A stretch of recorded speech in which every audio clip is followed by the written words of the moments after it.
કર્મ કર, ફળની ચિંતા છોડ. કુરુક્ષેત્રના મેદાનમાં યુદ્ધ શરૂ થવાનું હતું. અર્જુન જેવો મહાન યોદ્ધા પણ પોતાના રથમાં બેસીને ધ્રુજી રહ્યો હતો. તેના હાથમાંથી ગાંડીવ નીચે પડી ગયું. અર્જુને કહ્યું, હે કૃષ્ણ, હું આ યુદ્ધ નથી લડી શકતો. મારા પોતાના લોકો સામે શસ્ત્ર ઉઠાવવું મને યોગ્ય નથી લાગતું. અર્જુન ડરી ગયો હતો. તેને સમજાતું નહોતું કે સાચું શું અને ખોટું શું. આ જ પરિસ્થિતિ આજના માણસની છે. જ્યારે મુશ્કેલી આવે ત્યારે આપણે પણ અર્જુનની જેમ હાર માની જઈએ છીએ.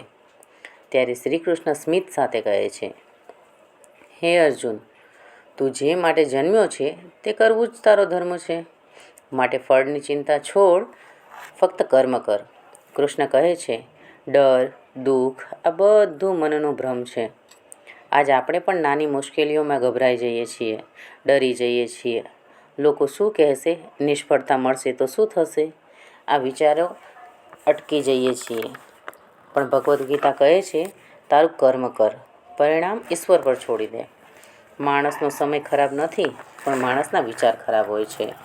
આપણે મનને જીતી લઈ તો દુનિયા પણ જીતી શકીએ છીએ.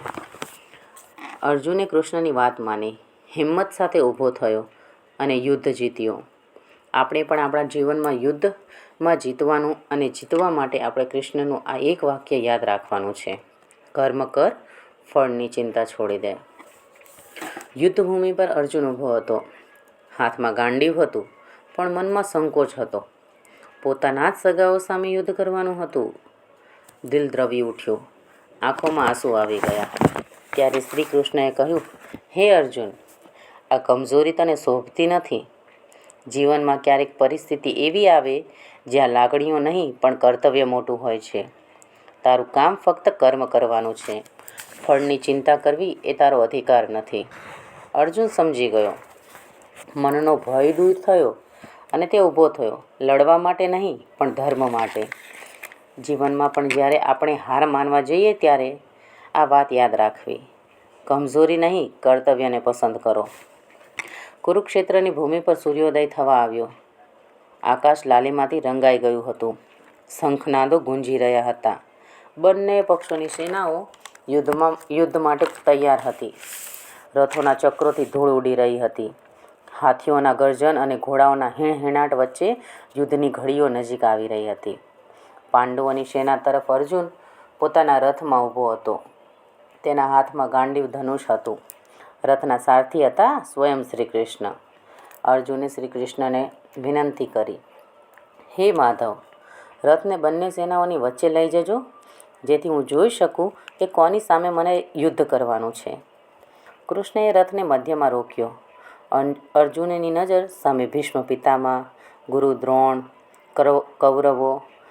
કૌરવોના ભાઈબંધ, મિત્રો અને સગા સંબંધીઓ દેખાયા. અર્જુનનું હૃદય કંપી ઉઠ્યું. હાથમાંથી ગાંડીવ ઢળી પડ્યો. આંખોમાં આંસુ આવી ગયા. તે બોલ્યો, હે કૃષ્ણ, આ મારા પોતાના છે. હું એમને કેવી રીતે મારું? આ યુદ્ધ જીતીને કે હારીને બંનેમાં દુઃખ જ છે. રાજ્ય માટે પોતાના જ લોકોનું રક્ત વહાવવું એ ધર્મ કેવી રીતે હોઈ શકે? હું યુદ્ધ નહીં કરું. અર્જુન રથમાં બેસી ગયો. મનમાં ભય, કરુણા અને સંશયના વાદળો છવાઈ ગયા. શ્રી કૃષ્ણ શાંત સ્મિત સાથે અર્જુનને જોયો. તેમણે કહ્યું, હે અર્જુન, તું જે વાતનો શોક કરે છે તે માટે શોક કરવો યોગ્ય જ નથી. જ્ઞાની માણસ જીવતા કે મરેલા માણસનો શોક ક્યારેય કરતો નથી. અર્જુન આશ્ચર્યથી સાંભળતો રહ્યો. કૃષ્ણ આગળ બોલ્યા, આ શરીર તો નાશવંત છે, પરંતુ આત્મા અવિનાશી છે. આત્માને કોઈ શસ્ત્ર કાપી શકતું નથી, અગ્નિ બાળી શકતો નથી, પાણી ભીનું કરી શકતો નથી, પવન સૂકવી શકતો નથી. આત્મા જન્મતો પણ નથી અને આત્મા મરતો પણ નથી. જેવો માણસ જૂના કપડાં ઉતારીને નવા કપડાં પહેરે છે, તેમ આત્મા પણ જૂનું શરીર છોડીને નવું શરીર ધારણ કરે છે. તેથી જે લોકો સામે તું ઊભો છે તેમના શરીરનો નાશ થશે, આત્માનો નહીં. અર્જુનના મનમાં થોડી શાંતિ ઉતરી, પણ સંશય તો હજી યથાવત હતો. કૃષ્ણએ કહ્યું, હે અર્જુન, તું ક્ષત્રિય છે. તારા માટે ધર્મયુદ્ધ કરતાં મહાન કોઈ કર્તવ્ય નથી. આ યુદ્ધ અન્યાય અને અધર્મ સામે છે. જો તું કર્તવ્ય છોડીશ તો પાપ લાગશે અને લોકો તને કાયર ગણશે.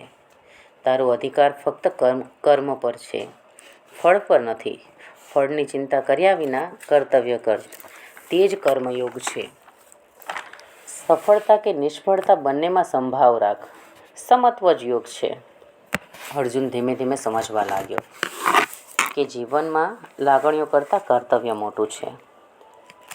અર્જુને પૂછ્યું, હે કૃષ્ણ, મન તો ખૂબ ચંચળ છે, તેને કાબૂમાં કેવી રીતે રાખવું? કૃષ્ણએ સમજાવ્યું, મન નિશ્ચિત ચંચળ છે, પણ અભ્યાસ અને વૈરાગ્યથી તેને વશમાં કરી શકાય છે. જે મનુષ્ય ઇન્દ્રિયોને કાબૂમાં રાખે છે તે સ્થિત પ્રજ્ઞ બને છે. જે મનુષ્ય સુખ, દુઃખ, લાભ, હાનિ, જીત, હાર બધાને સમાન માને છે તે જ સાચો યોગી છે. કૃષ્ણએ કહ્યું, હે અર્જુન, જે ભક્ત મનથી મને સમર્પિત થાય છે તે ભક્તિથી મને સરળતાથી પ્રાપ્ત કરી શકે છે. મારે શરણ આવી જા, બધું મને અર્પણ કરી દે, તને તમામ પાપોથી મુક્ત કરી દઈશ. અર્જુનના હૃદયમાં ભક્તિનો પ્રકાશ ફેલાયો. અર્જુને વિનંતી કરી, હે પ્રભુ, હું તમારું વિરાટ સ્વરૂપ જોવા ઈચ્છું છું. કૃષ્ણએ અર્જુનને દેવી દ્રષ્ટિ આપી. અર્જુને જોયું, કૃષ્ણના શરીરમાં આખું બ્રહ્માંડ સમાયેલું છે.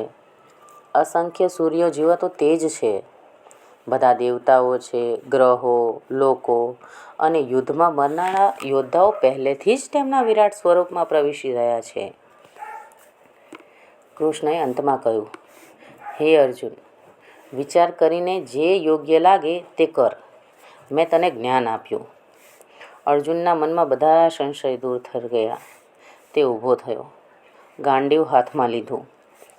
અર્જુને કહ્યું, હે કૃષ્ણ, હવે મારી મોહભ્રાંતિ દૂર થઈ ગઈ છે. હું આપના આદેશ પ્રમાણે કર્તવ્ય કરીશ.